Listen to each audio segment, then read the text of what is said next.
your side, a former employee of Canada Post who says he was unfairly dismissed. Jade Sambrook was called a whistleblower, and Todd, that's because he exposed some questionable practices at Canada Post, I take it. That's right. Sambrook was saying that widespread fraud is being committed by postal employees at Canada Post. It's something known as PMO noir in French, basically workers who leave the job early and pay their colleagues to do their jobs for them. The problem, according to Sambrook, is that the mail is late, sometimes never arrives, and there's no accountability. Now, if you think Canada Post was happy to be tipped off, think again. In fact, Jade was fired.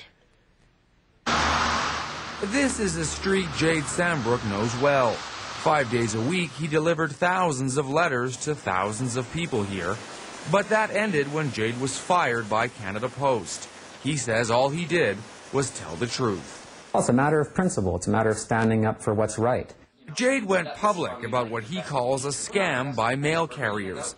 In order to lessen their workload, he says they sell their afternoon shifts to other mail carriers for $5. Selling your route under the table is theft. Jade says service suffers because some take multiple shifts under the table, and it takes them until nighttime to finish. Businesses and clients are receiving their mail at 5, 6, 7 at night on a regular basis. Jade also says some carriers take so many extra shifts that flyers and pamphlets and handouts are dumped in the garbage illegally in order to save time. At the end of the year, the government asks me to pay taxes, and so then I expect that they're crown corporations and that the functioning of the government is going to run straight, and it's not going to be a black market industry. So we went to Canada Post for answers. They admit the scam is happening, but say it's rare. How widespread is it? We've had, over the years, few isolated cases here and there. I can't deny it. So then why fire Sambrook? Canada Post says they've had problems with him before. His recent allegations were the last straw. What is cause for disciplinary action is lying to the public, saying false things. It's not the fact of going public, of course. This is a free country.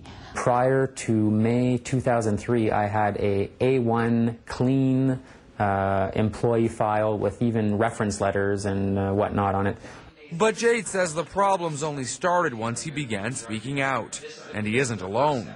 More than a dozen colleagues have come forward, including these. Their faces hidden because they say they fear Canada Post.